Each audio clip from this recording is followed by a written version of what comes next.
All right, here we go. Today is the 22nd day of the individuation process for the 31 days of October. And today, it's simple and complex at the same time.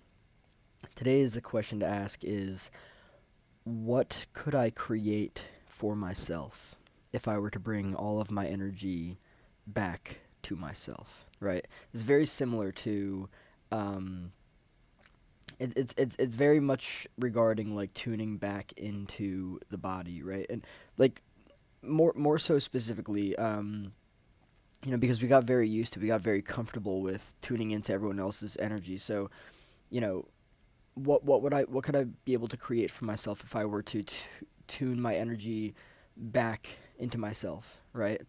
And what's really important about this is that here's a really good example.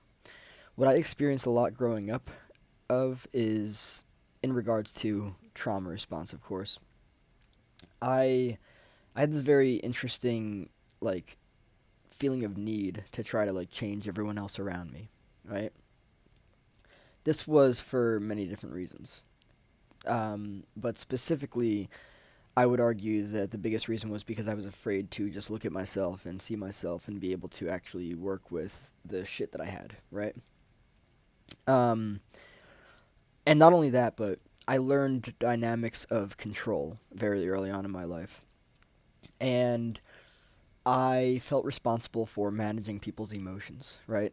Um, I learned to be very uncomfortable. Wow. I just gained an insight as I've been talking about this right now. Um, I learned to be very uncomfortable around people who were like not okay, and I couldn't be okay if they were not okay. So I did what I could to change them, usually change their mental and emotional state. And I would usually do things that I was not like comfortable with, but because I felt like I needed to in order to get them out of their, state of, I don't know, stagnation, unhappiness, depression, whatever it was, right? And basically what this did was taught me that it was my responsibility because this was further confirmation of beliefs. This got me to believe that it was my responsibility to fix, rescue, change, help people, right? All that stuff. And it never was. It never was my place. It never was my responsibility. But what's so interesting is that when you take your energy back from doing that, when you stop trying to manage everyone. And I find myself doing this all the time now, right? Like I find myself like stopping myself from trying to manage someone or people and being like that's not your place, dude. Never was. You mistook it for your place for a while, but it never was and it's never going to be again. So you can take all of your energy back on yourself and however they feel about it, that's on them. You take care of you. You don't worry about anyone else. And I think that the most interesting thing was, my feeling of being responsible for managing everyone else's emotional state. Really, it's so strange to like look at it now and say it like, dude, that's fucking absurd. That's ridiculous. Like, and the reason why it's so interesting to look at this now is because I realize that if I were to have gained these insights sooner in my life and been able to actually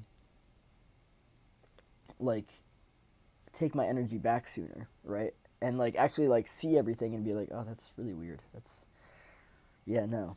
Um, I'll say this: it can be hard to look at the self, right? It can be hard to, and here's the challenging thing too, right? When you grow up with trauma, more often than not, I would argue you are kind of like conditioned by this belief, and you are directed by this belief that there's something wrong with you, right? That you are inherently defective, right? When someone abandons you, when someone literally leaves you, right? Um, it kind of makes you believe that there's something wrong with you. But then when you can see it for what it actually is later on in life because you've formed a sense of conscious awareness that allows you to be able to go into that and see it for what it is, then you can look at it again and be like, oh, wow, okay, that happened and it never had anything to do with me. I was fine. But at the same time, I learned to repress or suppress my healthy anger. And all that I need to do now is to learn to, regulate my nervous system and learn to express healthy emotions and everything.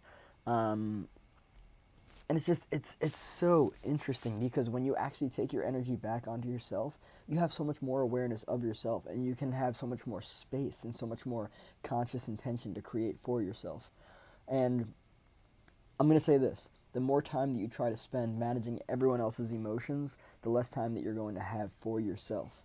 It's not your responsibility. Everyone else's emotions are not your responsibility. Unless you literally go up to somebody and say something mean to them or you punch them in the face, you have no responsibility over anything. You just don't.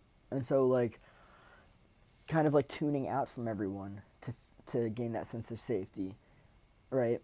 Tuning all that energy back into yourself, not just into not just into your hands, your fingers, your feet, your body, and everything, but also back into the awareness of what you can do for yourself, what you can create for yourself, right? I wake up on a daily basis zenned out, like just completely. I jump right into meditation, then journaling, then yoga. I run, cold showers, all that stuff. Like it's just so interesting how things have changed for me. My awareness is back on myself now, and it took me a long time to get here. But I've had some very valuable insights over the past few years, and it's really helping me to see that this is how the evolution of conscious awareness unfolds, right?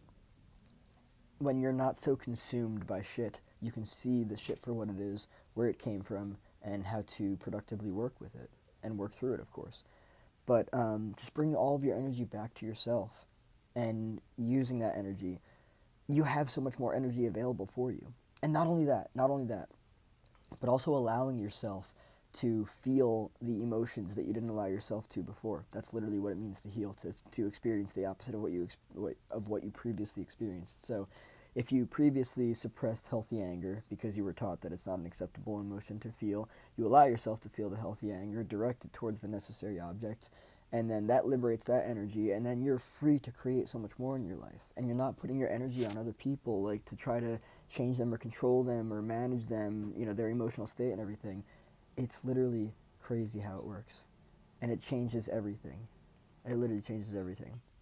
So the question again to ask is, if I were to tune out of everyone else and tune back into myself and into my body, what can I create for myself?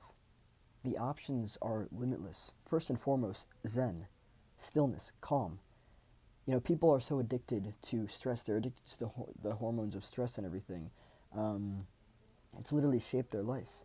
You can experience the exact opposite. You can experience peace, stillness, calm, all that stuff. And it changes your brain waves. It changes your brain and heart coherence. Like it's night and day. So ask yourself what you can create with what you can create with that energy for yourself by bringing it back onto yourself instead of trying to tune it into everyone else. Because I can tell you right now, that's not going to do anything for you.